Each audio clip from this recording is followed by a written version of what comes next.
Is my relationship healthy? Is it abusive?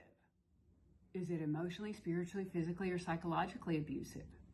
When you are desiring a relationship using the soul healing love model, you want a partner who's working on their emotional, spiritual, psychological health while you're also working on yours. And then together, you work together as partners, helping heal each other. And if you have a partner that is very unhealthy, maybe even a personality disorder, that becomes very, very difficult. And you can then commit to be a healer to them, but you end up being a therapist, doctor, nurse, teacher, psychiatrist, and it's too taxing on the love between you.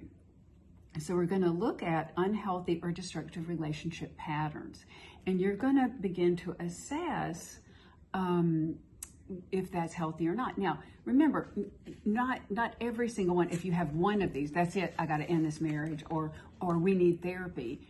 But you want to look at all of these patterns together, or several in combination, that are overarching and really creating some destruction in the relationship and what you want to do about it.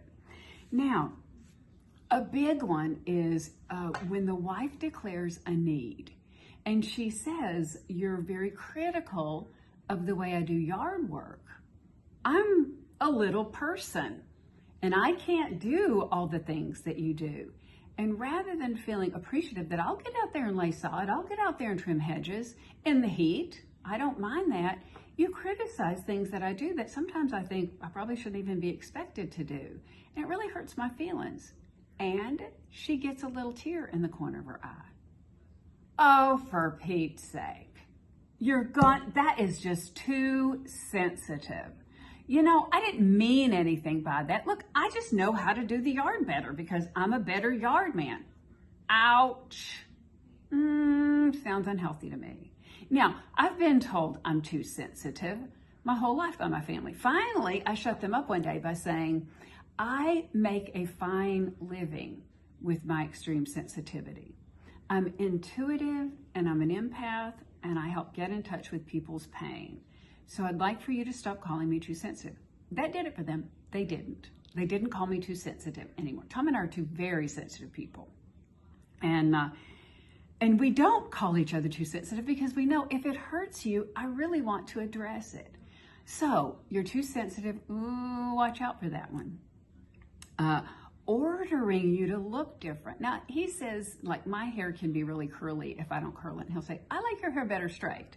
But no, you can't go out unless your hair is like this. Remember Sleeping with the Enemy? No, you're going to wear the red dress. No, you're going to wear the blue dress. For Pete's sake, if you like her better in the blue dress, then she'll wear it sometimes.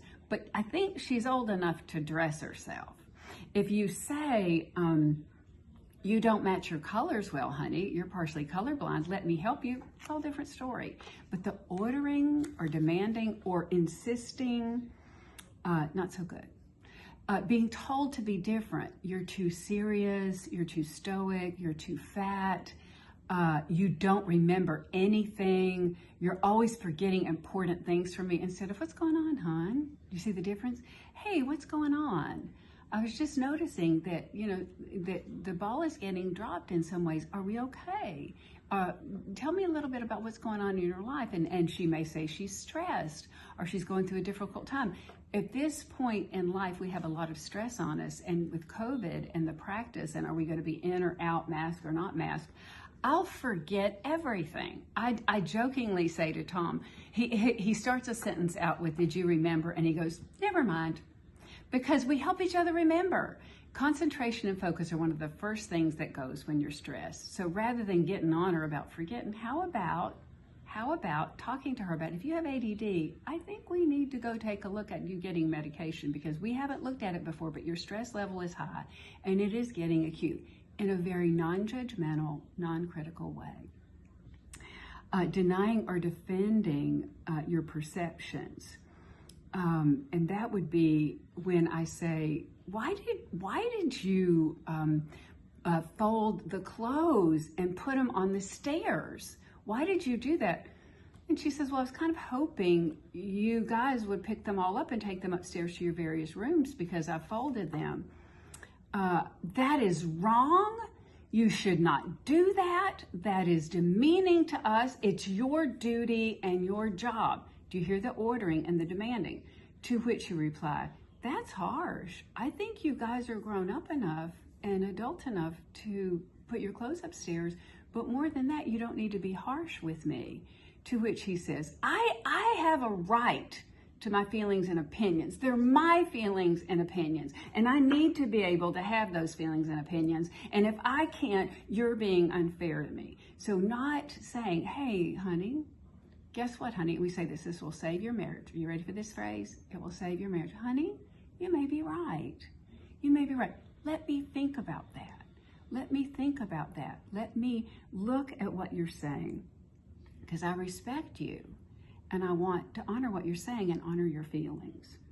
Gaslighting is huge, and gaslighting can take all kinds of forms, and it's very unhealthy. The biggest one is the whole family hears you say, I am going to do this, and then to punish or to be angry or to be passive aggressive, which you may not totally even know you're doing. You say, no, I'm not going. I'm not going. I know I said I would go to your office party, but I'm not going. I'm not going. I never said I would, but you promised. You said you wouldn't do this year. I never said I would go. And then you start recruiting other people, your children. Hey, did he say he was going to the party? Well, the only reason we enroll them is because he's denying. Just like the old Gaslighting movie. I finally saw it on TV, and the guy kept turning the gas lights on off to make her feel crazy. She would say, did you see that? Did you see the lights?